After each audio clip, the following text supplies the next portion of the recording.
couple of things. First of all, one thing that I did not do last week, and I felt bad about it, is I did not introduce the two people who were not here with us the first week. And it occurred to me that that's not fair to them. So, Eric and Nina, you guys didn't get some of the parting goodies.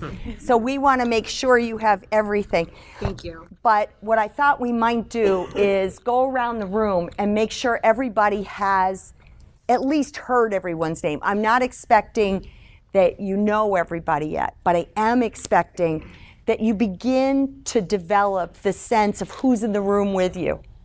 So when we get to Eric and when we get to Nina, you got to tell a little bit about yourself, okay? So we'll start with you. BJ? BJ. Gemma? Green. Chris.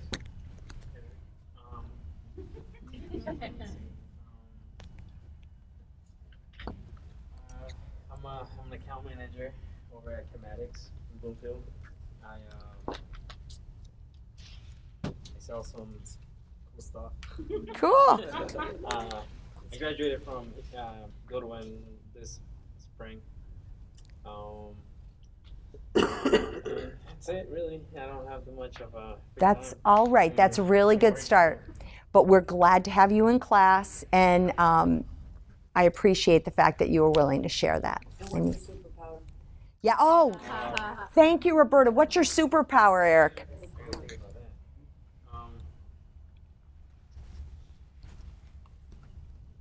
In regards to being Anything. whatever it is. I wasn't flying. If you could have, you want to fly? Yeah. There's a lot of people in this class that wanted to fly. Oh, for sure. The ones you have to be worried about are the ones who wanted to be able to read minds. Those are the people we got to worry about, right? Kyle. Sarah. Wendy. Samantha. Jerry. Ryan. Nina. I'm a residential program manager for a nonprofit agency. I graduated from Goodwin College this summer, and I'm a mom of 2, wife of 1. Thank goodness. Thank you, Nina. What's your superpower? Which one would you want? I never really thought about it, but if I could correlate it to a superhero, I would want to be like Batman, but the chick version. Oh, yeah. Yeah. Very cool. Hi, I'm Roberta. Monica. Lulu. Peter. Ivana. Carol. Dwayne. Excellent. So welcome back. This is week 3. Does it feel possible? This is already week 3. I want you to take a sense of next week we're halfway through this class. Doesn't that seem wild? I mean, it feels like we just sat down and now here we are almost all the way through class before you know it. So I have graded pretty much a paper and discussion board for all of you. What you've experienced is what I call a soft landing. That's where I'm pretty liberal. I think you would all agree I was pretty liberal with your grades. But what I did was I pointed out things I want you to focus on. And I usually suggested, hey, maybe you could talk to John, or maybe you should see Sadie. I do want to really inspire you. The people in this program who have gotten help from the beginning with writing are graduating with exceptional abilities, where they can synthesize material and information in a very effective way. So I want to make sure you guys have the same opportunity. Take advantage. You are not paying for them. When I was in my doctoral studies, I paid so much money to have editors and to have people who would give me their feedback on my writing. And you get this for free, and it's available here to you. They will also work with you via email, because I explained, sometimes you guys just run in. You do not have extra time to sit down and have an appointment. They understand that. So please use the sources that are available. So if you have any questions about the grade 1 submissions, what you should know is I synthesize all of the papers that I look at. And then what I do is talk to John and Sadie and see what they see. And then I talk to them about the different approaches. What I want to tell you is you all started off pretty well. Yes, you all have things that you can work on. We're all works in progress. So let's not worry about that. What I'm more concerned about is that you sit down and the feedback I gave you made sense. Did it make sense? Where was the feedback? It's in a little box. When you pull up your paper, the feedback is on the right-hand side. You have to pull up your paper, so not in the grading. It's in the, yeah, it's a little bubble and you click on Pull it. up the assignment. Yep. Click on the assignment link and your paper will be right there. Yeah, and then it's a little bubble. You're right, Kara. And in the bubble is all these amazing things I said to you. But I want you to recognize a couple of important things I always say. Gratitude is incredibly important. I thanked you all for your submission. I appreciated the way you dealt with the topics at hand. And then I would say something like, but I do have a few comments on your paper. The first thing, the reason that I bring that up is I called you by name and I thanked you. One of the things I don't want you to forget when you're online is the importance of connecting with people as people. Not a mass group, not a number, but people. Call people by name. If you respond to somebody, it's okay to not have, you know, some people say hello class and professor, or some people say, hey everybody, that's okay. When you have an original post, you don't have to name all the names, but when you respond to a person, it has been shown that people who have their names stated back to them who are online actually feel more engaged in a class. And beyond that, they also believe that they matter. And it's very easy for people online to get a sense that they don't. So I am asking you, when you respond to anyone in this class, call them by name. If you see something you really like, tell them. One of the things we don't do is, I am only one of 20, there's a total of 23 of us in online. 23 people who could say things that could encourage and inspire and keep people going. So I'm asking you, when you see somebody do something that's great, tell them. Like I called out Anika to tell her how fabulous her picture was. Now it sounds like a small thing, but the truth is we have to be each other's back. We have to have each other's back. We have to talk as if it matters that they're there. Because people stay in a program and stay in a cohort when they know they matter and when they know that people know who they are. And the only way you can do that is to call them by name, right? So, and that means you can call me Sandi. You can call me Professor if you want, but Sandi is fine. We are all adults, and I believe that you will work better with me if you call me by my first name. Don't call me Sandra, because see, my mother is the only person who called me that, and that's when I was in trouble. And don't call me Dr. Sandi, because that sounds like a sex therapist, and I'm not, okay? So please figure out what people like to be called too. Like BJ, it's William, but we know he likes to be called BJ. So ask people things that are human things, because when we lead, if you don't know people who are human, you then become a boss. Remember what Simon Sinek says, bosses get titles, leaders get people. And so I want you to keep thinking about how you can be more of a person. You will notice, and you should have access to all the rubrics. I made it available so you'd see the score you got, and you could see how the rubric looks. Now, initially I said, oh, I'm going to bring rubrics in, and when we take our break tonight, I'll make the copies of the rubrics so you will have a copy, hard copy. But the rubrics are pretty straightforward, and it gives you an indicator. Here's what you got to do to get this. Here's what you got to do to get that, and there's ranges. So it gives me the opportunity to give you the chance to see how you're growing in the class. So tonight, break. When do you want to take it? For how much? Every group is different. Some people are like, look, will you let us out 15 minutes early if we don't take a break? If that's what you wanted, we can do that. But it means that I go straight through, and I can do it, trust me. I could talk for hours. That's not a problem. But if you want to take a break, when do you want to take it? Many of you have been at work all day. Is 7:30 good for you? 7:30? All right, Jerry, you're in charge. I want you to keep track of when we hit 7:30 because I will go right through it. So, class next week, we're going to keep going in this format, okay? In October, there is going to be one class where we can't be in this room because there's an event here. In which case, what we're going to do is move to another room. I don't know what room yet, but I will keep you posted on that. Any concerns? Okay. You're all set? You're all okay? I have also given you a template. I think I've given it to you twice now. And so the template is for the final project. And last week we went over mission. And in that template are links. Now the funny thing, I call it a template, but a couple of students have said to me, well, it's really not a template because you didn't tell me exactly what you wanted.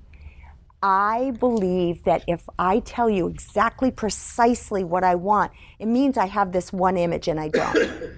You can do it however you would like to do it. The pieces I've lined out are the things I want to know about. I want your personal values. I want your personal vision. Doesn't mean it's got to be in that order, but it does mean that those pieces need to be present. However you want to do it. Sandy, Yes.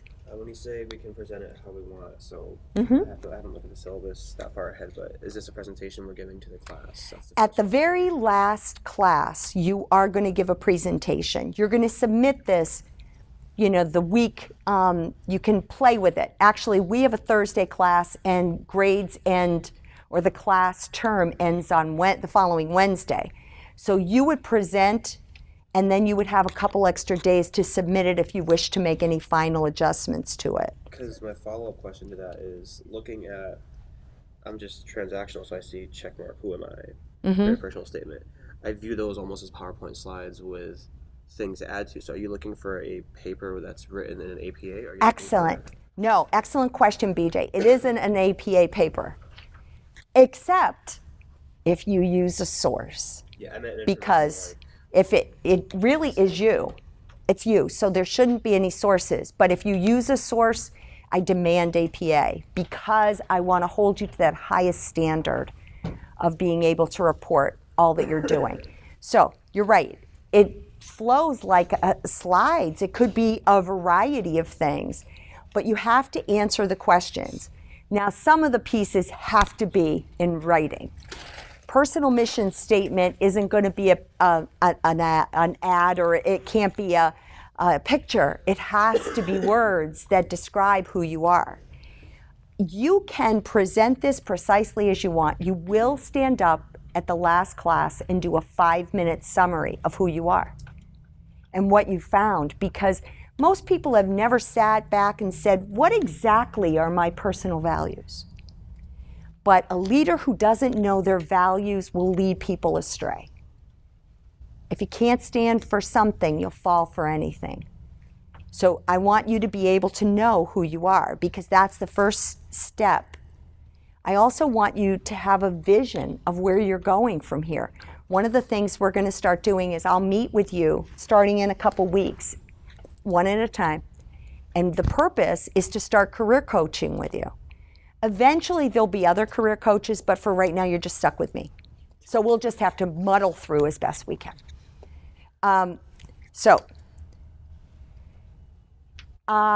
I gave you 3 readings. Now, I did something different this week, and you probably noticed after each reading, there was a link, right? And then after it, it said 19 pages, or it said 17 pages.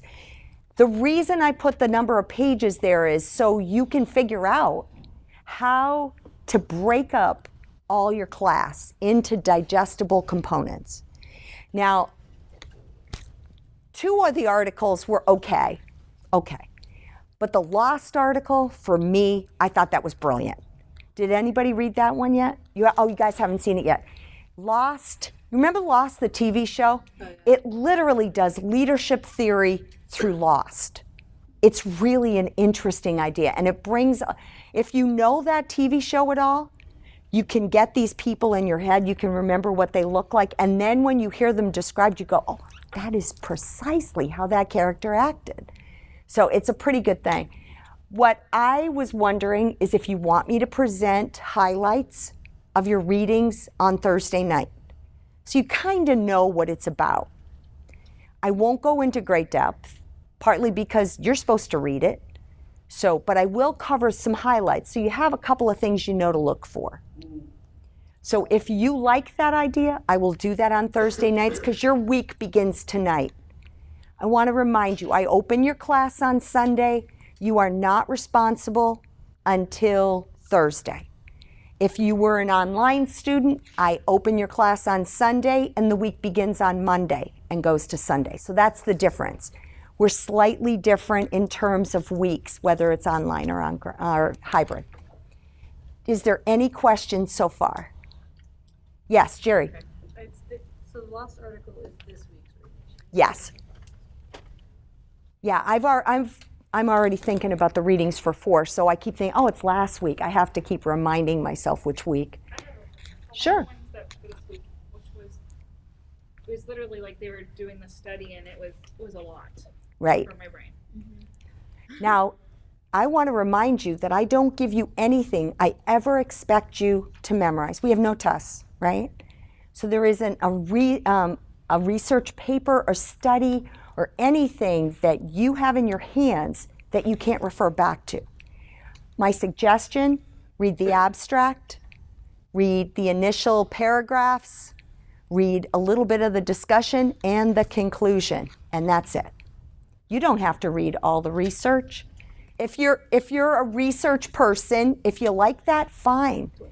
But skim this reading. What I want you to do is, there's several reasons I give you articles. First of all, I want to save you the money that our textbooks would cost, because nobody talks about textbooks. In my entire career, I've never sat down with a colleague and had a discussion about a textbook. But I sure have talked about articles I've read. And I certainly have discussed what was in the Harvard Business Review, or I've talked about a book I picked up that was on the bestseller list. Those are the things that leaders talk about. So that's why you have articles. Another reason, and that's probably saving you $500 a term. When I first got here, the first term, the books were going to cost $549. And if you start thinking about student loans and you have 10 courses, do the math. We're talking thousands and thousands and thousands of dollars. So we don't want that.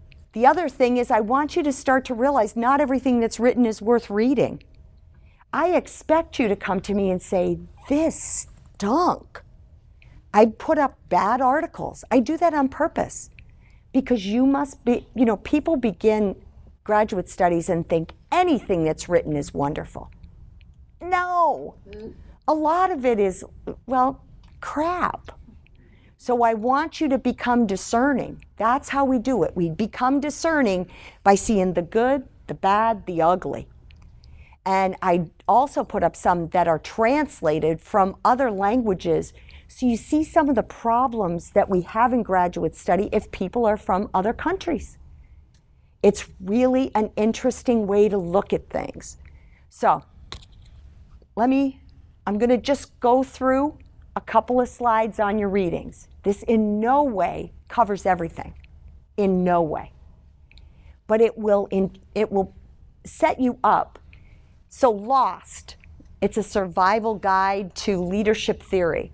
Now, I told you, I don't embrace the whole idea of teaching a whole bunch of leadership theory, but leadership theory is everywhere. So what I do want you to do is start to think about what resonates with you.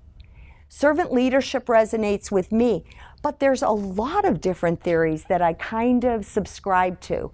I don't think that, like back in the days when IBM was the big company, everybody wore navy blue suits, including women, with a red tie and a white shirt, and they had those shoes with the little gilly things that flip up, the little tassel-y things. All right, that's what they all look like. Now, they were like a little army of people that all look the same. You can look at leadership theory that way, where you say, oh, well, see, like Badshaw, everybody's got to have these. No.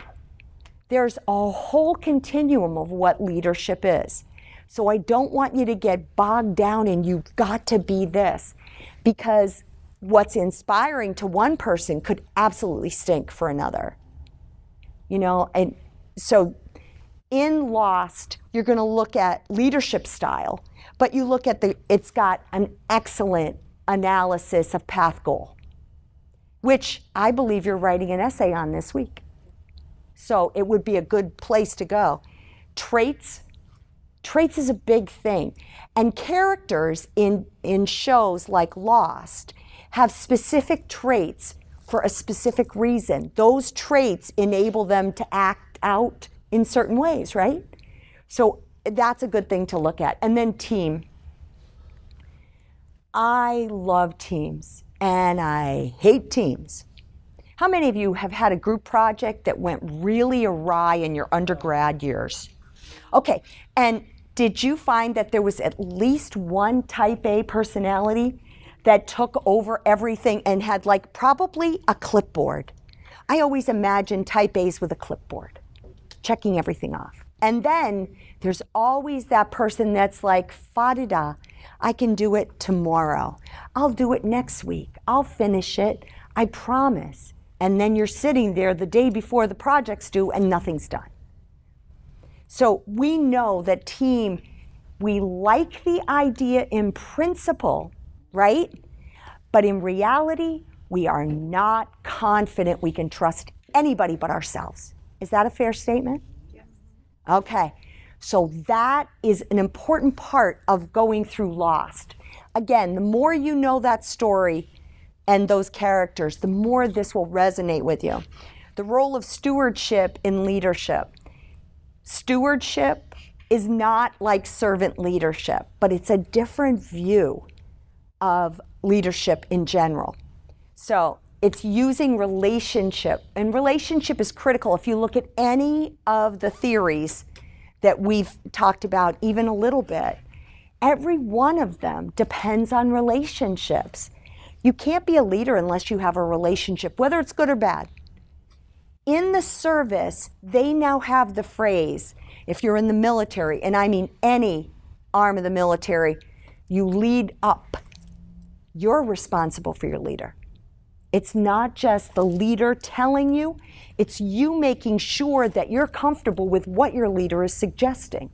You are responsible. We used to have, you know, like you get out of jail free card because the only person that was responsible is the person who went like this and said, you do this, you do this. Now they're saying that's not true, that you must lead up. So stewardship, leading up, is a really tremendous piece of it. So, oh, sorry, there we go. Contingency. What does contingency mean? It's contingent on the other thing. One thing is contingent on the other thing. Dependent. Yeah, so there's an interdependence or a dependence. Interdependence meaning that there's equal for both sides, but dependence meaning that first this happens, then that happens. But contingency can also mean that when this happens, we do this. It assumes that everything will not follow a specific sequence. Is that true? Kyle, if anybody knows when things don't go exactly, it would be in manufacturing, right? I mean, so what happens when we can have contingency planning? What does that mean? Jerry, what do you think? You have outlined what the steps are and the procedures if this happens. And Exactly. if something else happens, you have a course of instructions or plan. So you're telling me that we're prepared for different outcomes, and that as a result of the different outcomes, we are able to feel comfortable with going forward with a process. If not plan E, plan A, then plan B, right? We try to have different things. Doesn't always happen, but contingencies will occur. We are going to look at how we effectively handle whatever happens. There's no way you can be prepared for everything, right? Absolutely no way you can be prepared for everything. But if we are prepared for the big things, there's a good likelihood that we're going to be able to manage anything that falls in between. So, universalist and contingency. Tell me what you think about these two things. When I say something is universal, what does it mean? Always, right? It's always. Yep. Everyone. And what does contingency mean? Maybe. Right? It could be different. So what you're going to look at is, in a universe approach, outcomes are always regimented. This is boring, isn't it? If every day you came in and everything went exactly the same way, how would that be? I personally would run for the door. Wouldn't you? I hate when everything's exactly the same. Ho hum, nothing changes. How can you influence that? How can you keep curiosity going if everything is the same?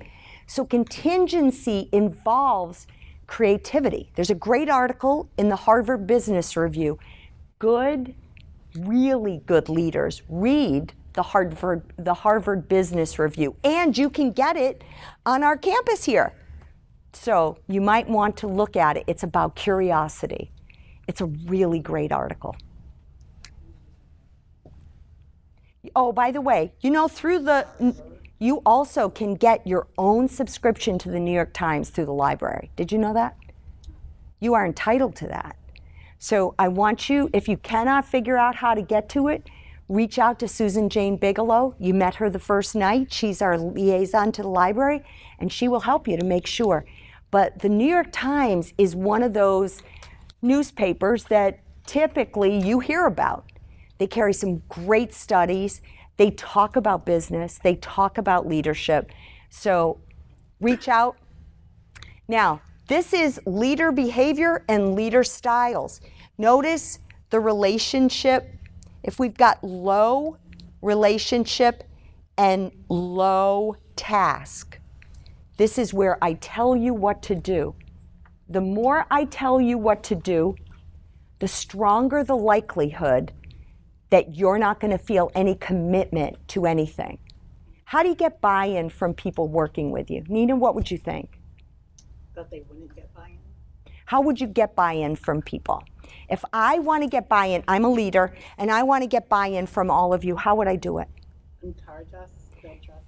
Encourage us, yes, and I make you part of the decision-making process. And as soon as you're part of the decision-making process, things change. Because now it's not just my way, it's our way. And when it's our way, we do things more realistically. Does that make sense? All right, so if that's the truth, how come we're not all trying for high relationship? Well, look at this. High task, high relationship, coaching towards achievement. High task means that its productivity is important. In many places, productivity might not be as important as the relationship. So it depends on the company, and it depends on what they're trying to accomplish. But the more we move away from we always do it this way, the less likely we are to be able to have low relationship. Does anybody agree with that? If so, why? Why would you agree with that? The more we move away from doing everything the same, the less we can depend on low relationship. Why do we need a relationship? I would think that moving away from that mentality, I think that mentality is old school, authoritarian. Mm-hmm. So that would open up the door for a relationship. Absolutely. And I need you. The more I need you, the more I've got to have a relationship, whether I want it or not. Would you agree? Because if I don't have a relationship with you, and how can we tell about relationships? Have you ever interviewed for a job and you realize that you saw that job advertised, about 4 months ago? Oh, yeah. And then you go in for this interview and you say, can I ask, how is turnover here? Oh, we have a terrible problem with turnover. So when are you signing up to go to work at that company? Why wouldn't you work at a company that told you they have high turnover? Because it's either my way or the highway. Yes, something is wrong. And there used to be this old statement, I can remember my father saying this, you know, the fish smells from the head. And it took me, I would go, what the heck does that mean? It sounds like one of those ridiculous statements. But the point is that if something's bad, it starts at the top. So if things aren't going well, then somehow it's not planned well. So in this situation, this is where you start to think about culture. And culture, from an organizational leadership perspective, is one of the most important elements of what we study. We don't have a course in culture. We literally talk about it all the time. What culture means is somebody comes to me and says, I love to answer phones. There could be 50 million different ways of answering phones, depending upon the mission statement of an organization, the way people interact. You can tell a lot by the exchanges between just a few people in a company. I have sat outside and watched, and I had, I've gone for interviews, and I used to like interviewing. It's kind of fun when you don't get invested like they're judging you. So I would sit there and I would watch people. I wouldn't be like cramming or nervous before the interview. I'd watch people. And when I watched and people don't talk, that's not a good sign.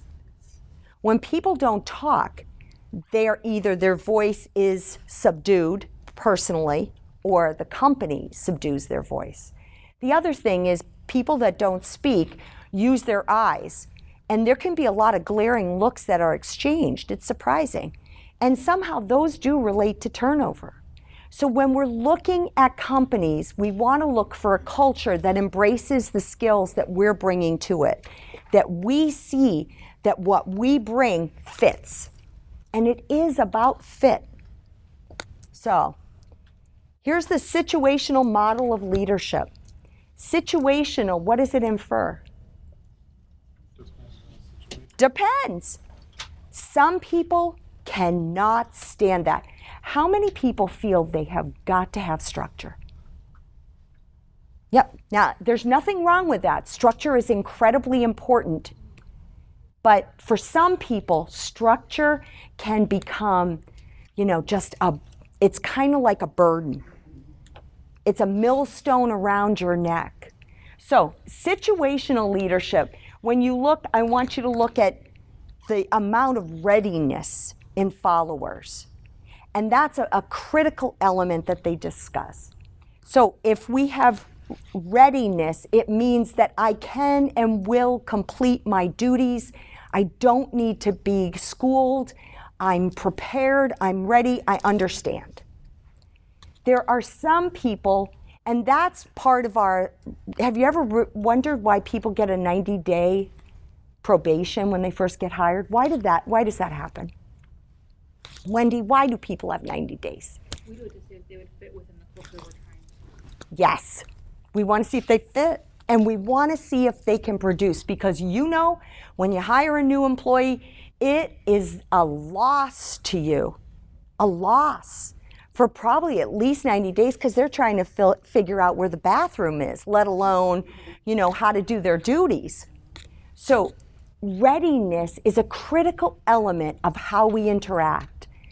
The higher the standards, the higher the ability of the individual, the less likely they are to want you to direct them. Does that sound right? How do you feel about that? How do you feel when I say people don't like to be directed if they're really ready and talented? Well, because we're sorry, go ahead. Oh, go ahead, Corinne. I was just thinking you better hire some talented people. 'Cause Yeah. I would just think of it, we call it micromanaging. Yes. Where you're like, okay, you gave me the task, so now why are you standing over me to make sure that it gets done? Just Yes. let me do my job. And you know what I call that? Scrooge. Remember Scrooge over Bob Cratchit? That's Scrooge. Micromanager. So what were you going to say, Peter? Kind of lost it, I'm sorry. Oh, that's all right. It'll come to you, and we can go back to it. The higher quality people you hire, the less likely they are to stay if you don't give them the ability to move with their own intention. They must do their own thing their own way. That's the box we've talked about. Remember Deepak Chopra's box I told you? He said, you want to think outside the box, get rid of it. So for people that are highly ready and highly skilled, standing over them or telling them, and this goes with telling, doesn't it? When we tell, people do this.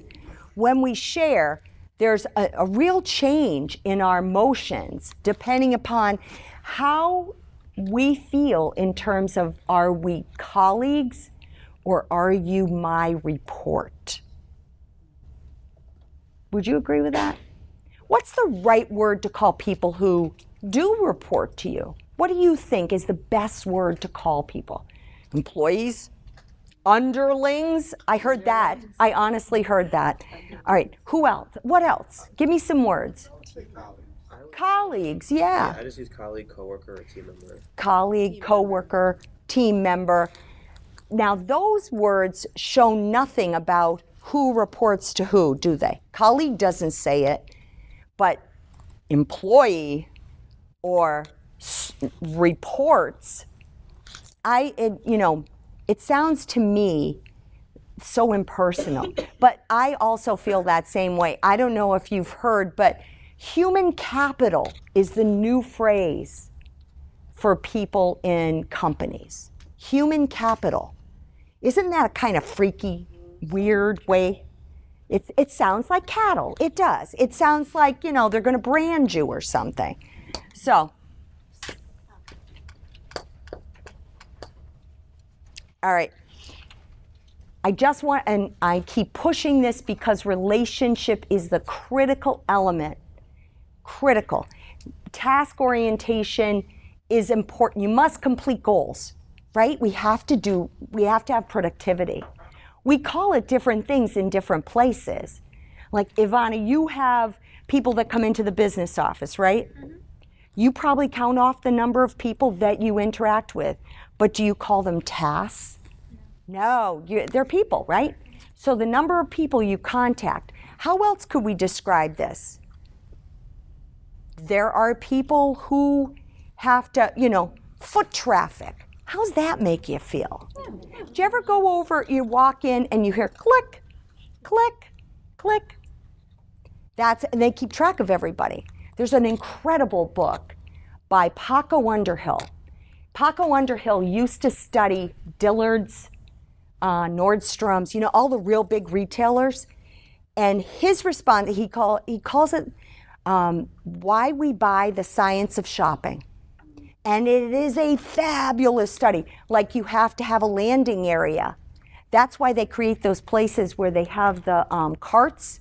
And now stores like Victoria's Secret or Gap have those bags hanging when you come in. That's a landing zone. And that when you queue up, which is what he would call it for when you get in line, they have things to the left and right of you. Because the longer you wait in line, the more likely you are to spend $10 on something that you have no idea you bought. That's why all those little things are all around you, right? So that you will be stopped and you're bored, because we like to be in motion. Have you ever wondered why at like American Eagle, the men's clothes are on the right and the women's are on the left? Because women's clothes are going to get far more play. So they put the men's clothes on the right, because typically 95% of shoppers go to the right. So we're going to increase the likelihood. In his Science of Shopping, he also talks about the color of signs. Like red is stop, just like it is, right? And it means final clearance. And where do you put that? You don't put that out in the front. You put it in the back, because a good percentage, between 50 to 70% of people, will buy an item that's full price in their effort to get to the back to get the cheapest things. It's a really interesting book. you will never shop the same again, or you'll shop the same and know what you're doing. Either way. So let's, how situations and leaders fit together. I'm not going to go over this, but this is an important slide I want you to spend some time looking at.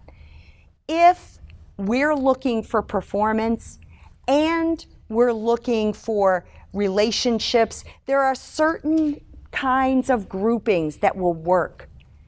Different leadership approaches work in different places, which is part of how we have to look at culture. Sure. Is Fiedler the one that in the first week's reading is saying that leaders can't change? Is that part of his too? Fiedler is contingency. He believes in In the contingency. situation, but that if the situation doesn't call for that leadership style, you should remove the Yes. leader. Like, There are, coach the leader to a different style. There are some people that believe that you can't. Situational leadership says that I am fluid, I am a chameleon. I can be whatever you need. I honestly don't believe that's completely true. I think we have some parameters. Like, I couldn't get all task on you. It would just, like, I wouldn't know what to do with that. There are some people who can't go too far out of their thing. Fiedler did believe that some people are wired for some jobs and others are not. But contingency is the critical element. So, path goal. I'm not going to go over it in depth because you're supposed to read this, right, Chris? Read back up. Sure. To the last slide. Mm-hmm. You have situations 1 through 8. Wait a minute. I think I'm going in the wrong direction. Hold on. All right.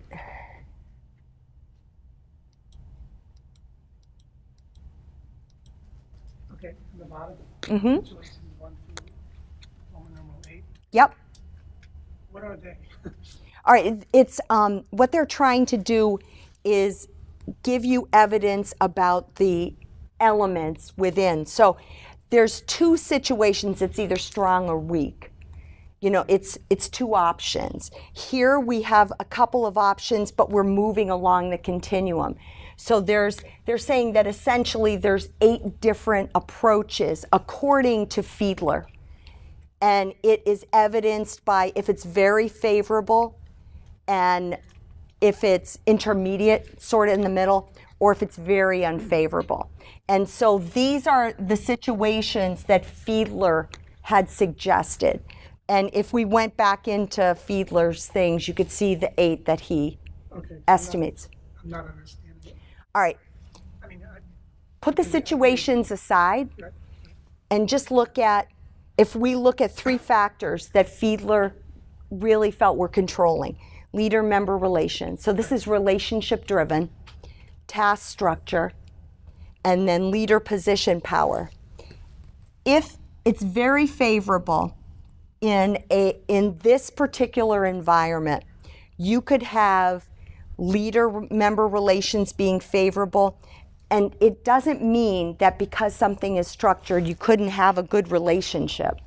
So the things that he's pointing out is that leadership can change. It does depend on these 3 factors. Okay. So these are just potential options. If you don't, the situations are based on Fiedler's particular work, but for our case, what we're saying is these are the 3 factors no matter what we have to consider. Does that make sense? Yeah, I'm going to have to spend time looking at All right. this to figure it If I said to you that leaders have to fit the situation, not the situation fit the leader, which would you believe?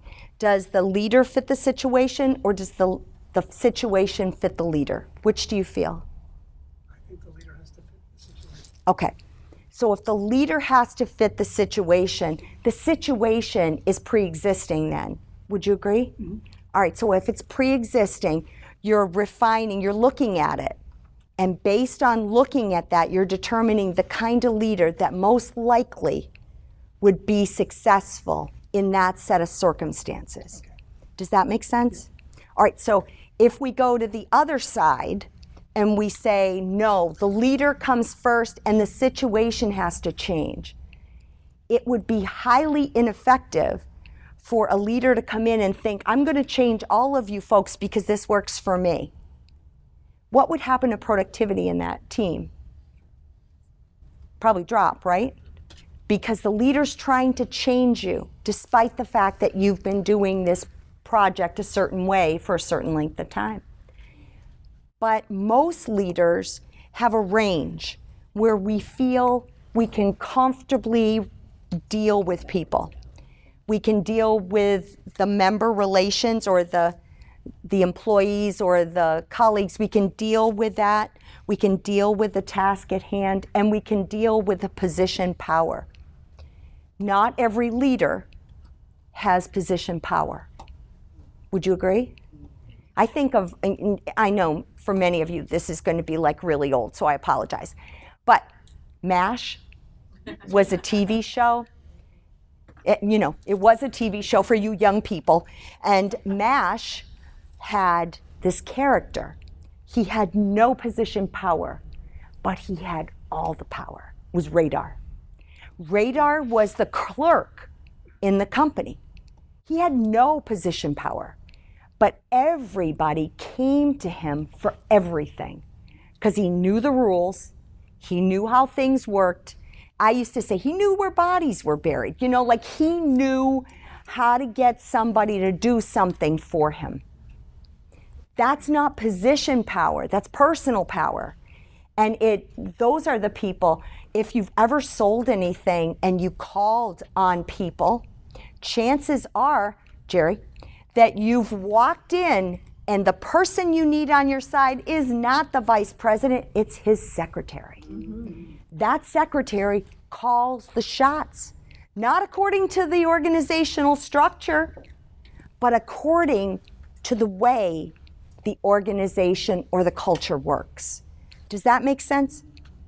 Chris? Yeah. You sure?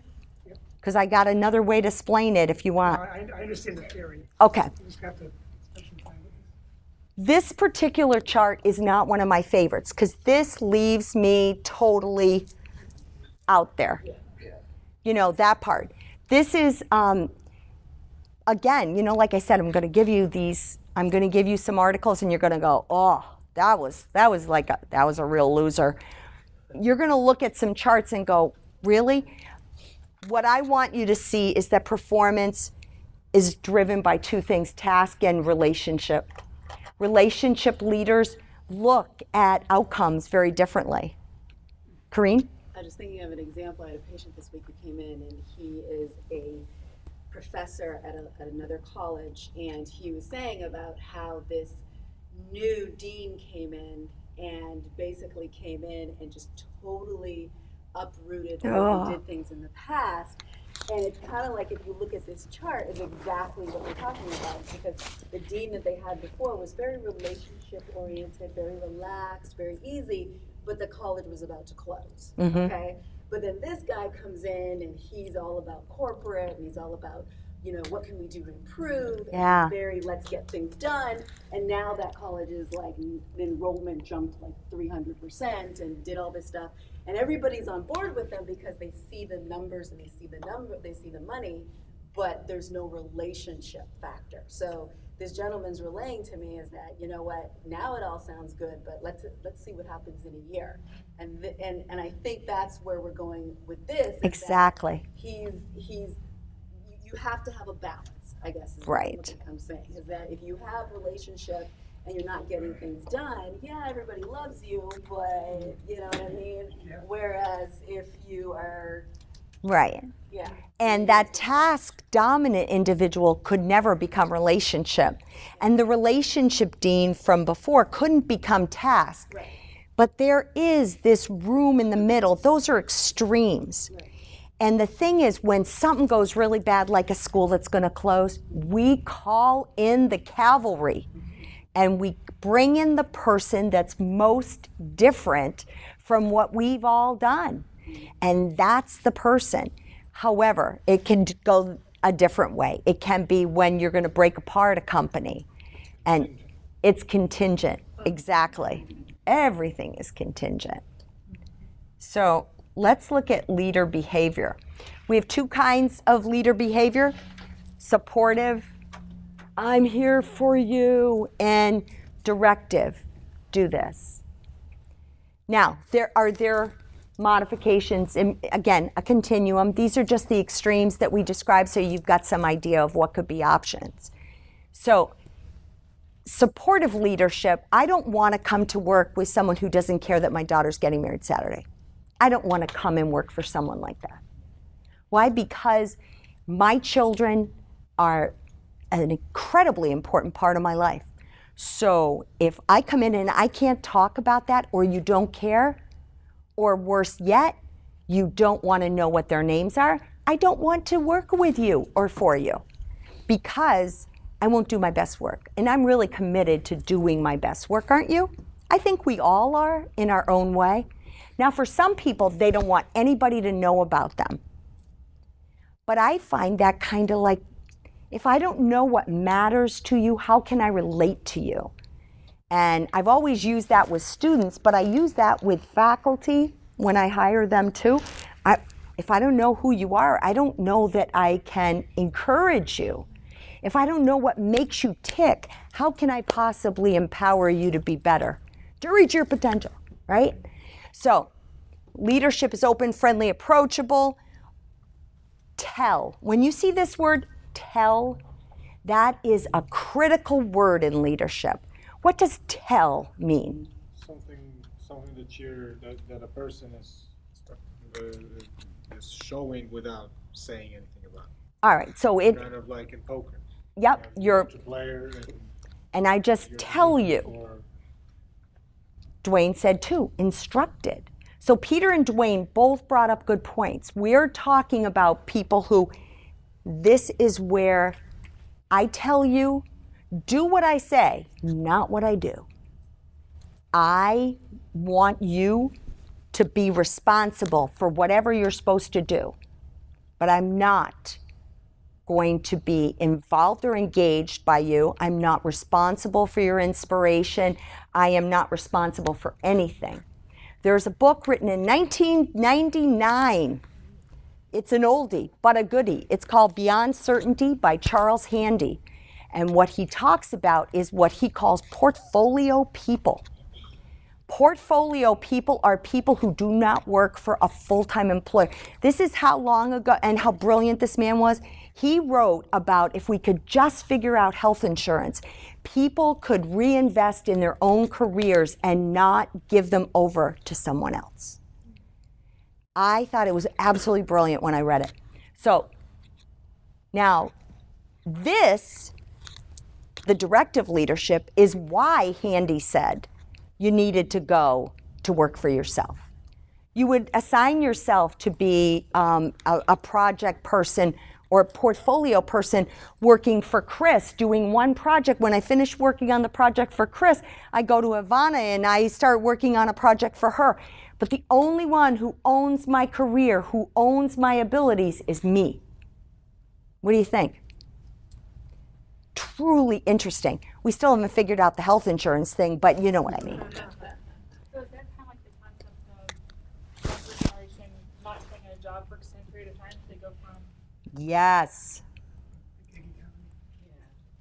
And you know, it is said, and this is the Department of Labor did a study probably about 8 years ago and said that people who were at that time under 30, so 8 years ago, so we're talking about people that are a little older now, that they were most likely going to have 7 careers in a lifetime.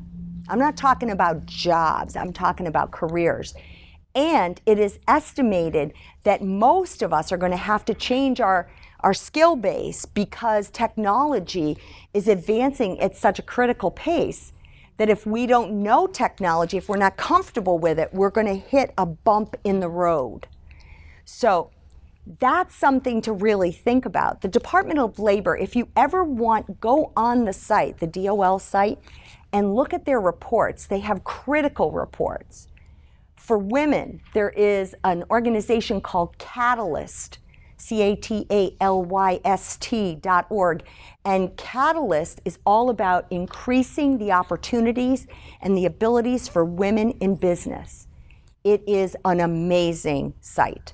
These are two places where you can get great information, and they do research all the time that might be of interest to you. So, participative leadership and achievement.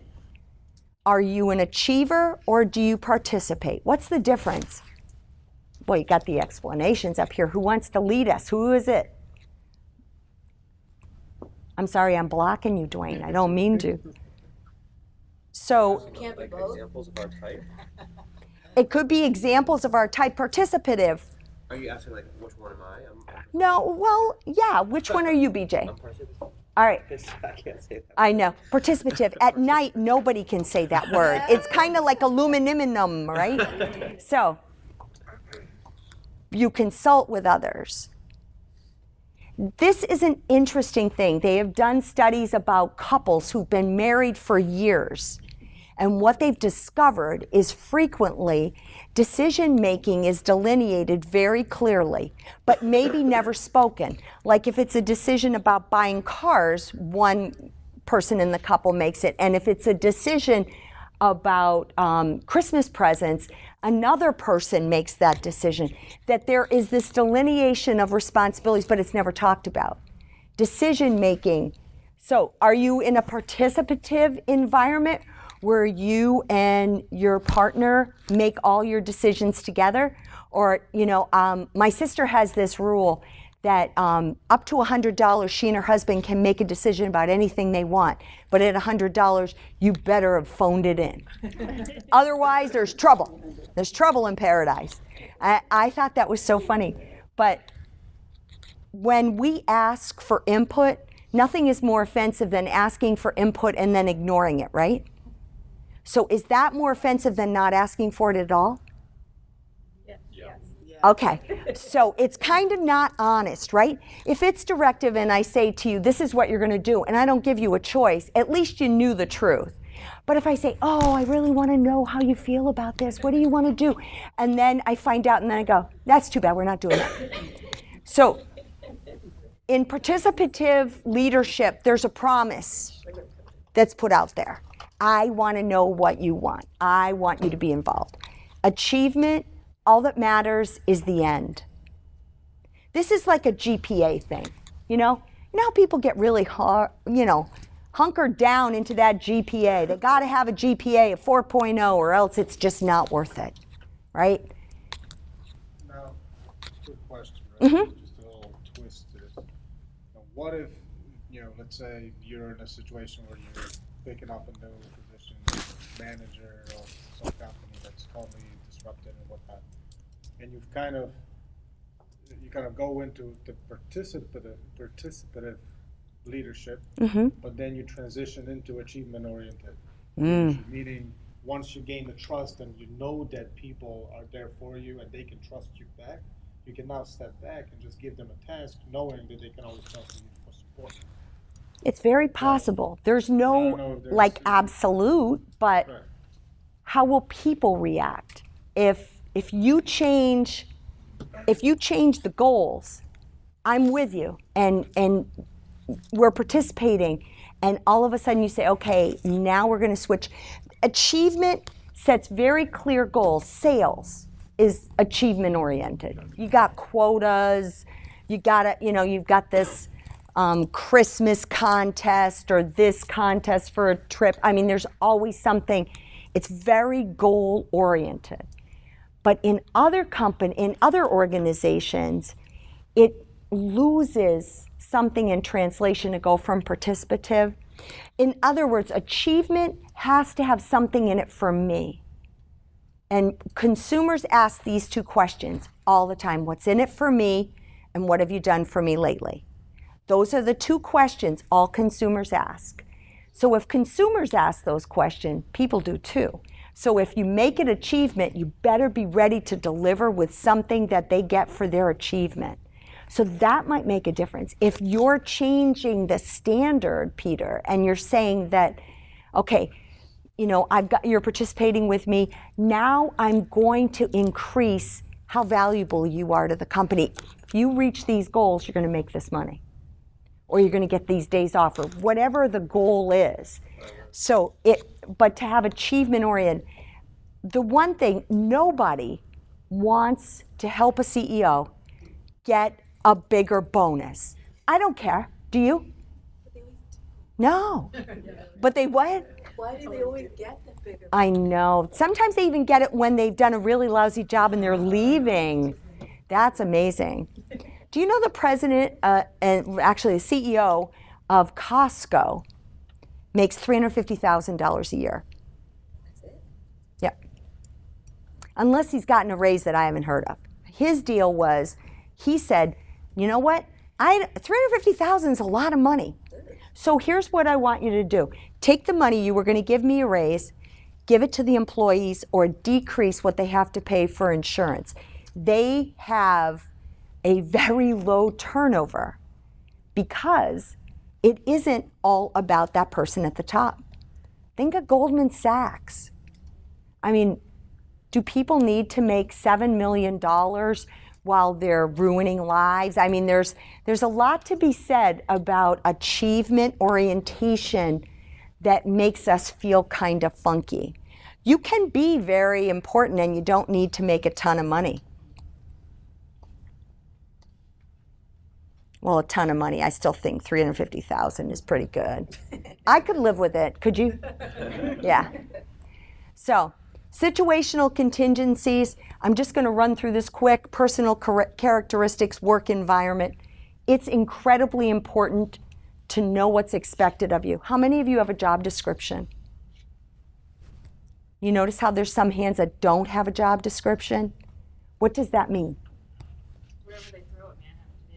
Exactly. But it also means, can you guarantee you know what it takes to be exceptional if you have no job description? And a lot of people don't have a job description. Ask your friends and family if they know their job description. I know people who don't even know their title, right? Because the titles change, and then what's the value?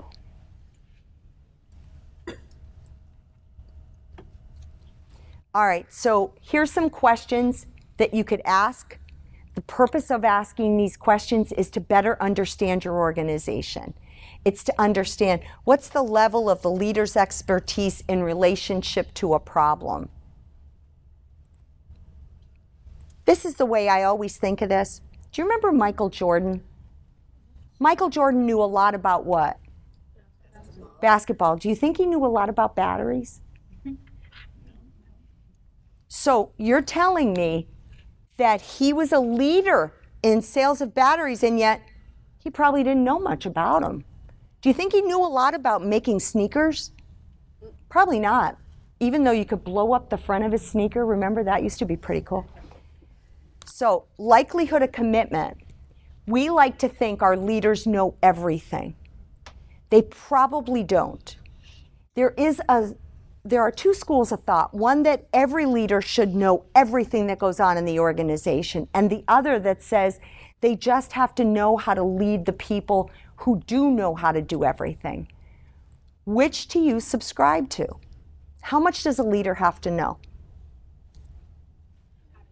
Somewhere in between. I think they have to know about, like, I think they need to know, like, if I don't know something, and own that I don't know something, and then go to the person Yeah. that has to help support them So in making the correct. somebody, the buck has to stop somewhere is what you're saying. Chris, you took your glasses off. I know you're serious. Well, that video with the submarine captain. Yes. resonated with me because, when I was an executive director, I didn't know anything about meeting planning. Yeah. Or IT, or how to do a webinar. Mm-hmm. So I have to rely, I relied on staff to do that. Right. So, I mean, you can't know everything, but you've got to have the big picture. You've got to understand, all right, our members aren't supporting webinars. What are we going to do differently? And then you're the one that has to say, figure out with your board, what. Exactly. I don't have to know, what platform to use or. No. You're all about the big picture.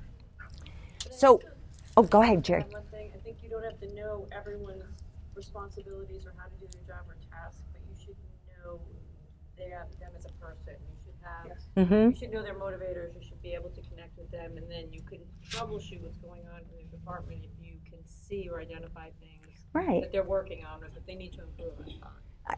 Good point. Peter? To your point, it's, you mentioned something, do I know my job description? I know my job description as IT. Okay, it started off as help desk, pick up a few phone calls. As soon as I started picking up the phone calls and I was, confident with it, take care of everything. But what was important is not that I knew everything, because I didn't, but I knew where to look for answers. So like I figured it out. Okay, this person probably knows something about business. I'm gonna call them about this. Okay, nope, wrong way.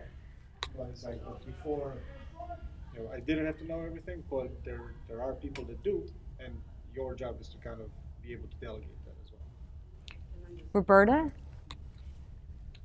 I work in a residential facility that provides services for people with special needs, developmental disabled. And I strongly feel in my field, not every field, but in my field, that the leader needs to have experience in direct care. If they don't know how to take care of the consumers, how are they going to run an organization? Mm-hmm. Because I have two people, one who recently left, who was the assistant director, and he would say, you can do this, only take you 20 minutes. How do you know you've never been a manager? You've never managed a group home. How are you going to tell me it's only going to take me 20 minutes when I've been doing this for many years? And then the person that is still there, the director, he's never worked with this population. He's never done direct care. He doesn't have a clue. He's all about the numbers. Mm-hmm. And I just don't see in this field, I don't feel it in this field, that a good leader is one that doesn't have some kind of familiarity with the work. The closer you are to managing or leading first line managers, the more important it is that you have exposure. And I agree. I used to do supported employment for people on the spectrum, and I didn't know anything about the spectrum when I started. And it was a hurry up and learn thing, because what I knew how to do, I worked with students. I didn't know how, I had to relearn having a thick skin in a different environment, because you just don't know. But Kyle, what? To sort of piggyback onto that, I think, and it can vary, I think, to some extent, depending on the industry or profession, but anybody in a leadership position or me needs to possess at least enough level of expertise in whatever they're supposed to be leading to have credibility with the people they're leading. It's really common to hear complaints about people who are working somewhere where the leadership has changed, and their principal complaint about those people is these people are bean counters. They don't really understand, or they don't have the background in what we do to actually lead it. And that's where you lose people. The other dimension of that, I think, is often how high the stakes are in a particular area. Like I worked for a while in retail, and had the benefit of having some really good managers. But you know what? Somebody could come from another industry and have a little goof room in retail, because what was the worst thing that was going to happen? Well, we didn't sell as many lawnmowers for a couple of months. But I'm sorry, I forgot your name. The example you were talking about, much higher stakes, Right. kind of situation. There are a lot of cases where I think there has to be some minimum level of expertise. I think you're right. Ryan, and then Kara? I just want to say, like, I agree with what you're saying, to an extent, and also everything's situational. But I guess for, like, my situation right now, I'm extremely frustrated is that, I learned pretty much the entire U.S. visa process and immigration and what, for my job, I have to. basically to be our in-house like paralegal when it has to come with immigration. And I'm also like very relational versus my VPs are not, so they don't view our employees the same way that I do. So one of our VPs right now, I have done trainings with him over and over again, and he refuses to continue, like to understand or try to remember. So we've gotten to a place now where I am extremely, like I've lost all patience no matter what title he thinks he has, because he's saying that he's willing to risk people's, you know, like livelihoods and lives to do things that he thinks that should be done, and he takes me out of the conversation. It makes me feel like, well, what's the point of me? What's the point of me learning everything? To one extent, I'm like, I don't expect you, your job is not to go out and learn the entire immigration process. Yours isn't. Your job is to be able to come to me and trust me. But instead what he does is I give him the answer, he doesn't like the answer, and then he takes me out of the email. And then we'll say, let's do this, or I'll escalate it, and literally the next escalation would be to the US government. So like, what do you want me to, you know, so like, I'm saying both, like you need to surround yourself with the right people, but then be able to trust the answer if you're the leader, if that makes sense. Yes. And ask the right questions to educate yourself too. So you're saying the information leader, the person who is the expert, Yeah. who has the expertise or the most experience, should be trusted for that experience. Right. And if the answer isn't what you want, then perhaps you need to go back to that. Remember that I'm a bill, I'm only just a bill, and I'm sitting here on Capitol Hill. Maybe you have to do that because that's it. But you're right, this is high stakes. Like what you were saying, Kyle, and also what Roberta's saying, part of this is about acceptance and tolerance. One of the things you have to recognize is when someone knows something, you have to back off, even if you don't like it, or spend the time learning. It sounds like you've offered this person. I'd have more respect for a leader who said I don't know it, and like please educate me on it and explain to me why I don't like this answer, so explain to me why, versus a person who takes me out of an email and says like, am I crazy? Like, let's just do it. But like that could end in those people literally being deported and us being like heavily fined. So How about we put, he's so am I crazy? And the answer would be yes. crazy. You know, people ask the most absurd questions. And often, don't you think, like in that situation, the person knows they're crazy? Now, we had Kara and then Jerry. No, it's 7:30. That's all. Oh, yay! I was just going to say that I think from what I've been through in my experience, that the most efficient leader for me has been someone that is okay to say that I don't know, but let's figure it out together. Because I think the reality, and I'm coming from residential group home managing to substitute teaching, paraprofessional, family advocate, a bunch of different things I've done throughout my experience, and nobody's an expert on anything. And the reality of it is you never can, because everything is evolving and growing every single day. Exactly. So you're never going to know every single thing about anything at any given moment. Maybe for 1 second you'll know, but 2 minutes later something done changed, and you have to be able to grow and change with it. But I do think that in many facets, teaching, you know, you go through your teaching degree, you're not necessarily having any human services courses. So you're working with students and children and stuff, but you've never like sat in a human service class. So there's a lot of different degrees and a lot of different professions that you don't mix the two. But if you take the time to actually get to know who you're working with and what you know, like Gary, he never had to do direct care. But if he understood and took the time to listen to you and what you had to say as being someone to do it, like you said, he wouldn't have to do it. He would know based on what you said. He'd at least have an awareness. An awareness. And if you did that, I'd have respect for him, but he doesn't, and he doesn't care to learn. Yeah. And that's the issue, and, you know, I'm just saying, like, in a bank, it's different, you're dealing with money and stuff, but when you're dealing with people's lives, it is much more critical. I'm going to get, because Jerry is holding me accountable, as she should. You have 15 minutes. Please come back at, how about if we said 7:45? Is that all right?